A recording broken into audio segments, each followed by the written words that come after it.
வணக்கம். என் பேர் ஆர் கவிதா. என் பதிவெண் 718. உற்றார் உறவையானாலும் தர்மத்தின் பக்கம் நிற்க வேண்டிய அவசியம்.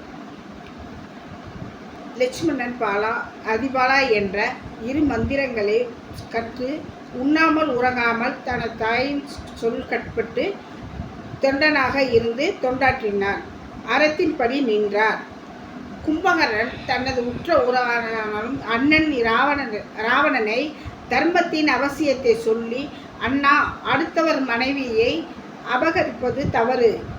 ராம லட்சுமணன் இல்லாத நேரத்தில் நீ போய் அன்னம் விட்ட சீதையை கள்ளம் கபடம் போயிருக்கலாமா? உனது மனைவியைகள் சிரிக்கிறார்கள். நீ வீரன் அல்ல, சீதையை விட்டுவிடு, யுத்தம் தேவையில்லை என்றார் கும்பகர்ணன். இருந்தாலும் ராவணன், நான் விடமாட்டேன், நான் எனக்கு சீதையை சிறைப்பிடிப்பேன் என்று கும்பகர்ணனிடம் வாதாடினார். இது அறத்தின் வழியாகும். கையில் ஆயுதம்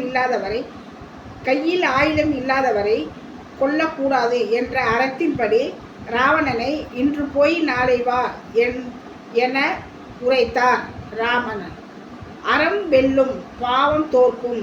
எனவே நாமும் அறவழியில் வாழ்க்கையை நடத்தி வேண்டும். ஜெய் ஸ்ரீராமா.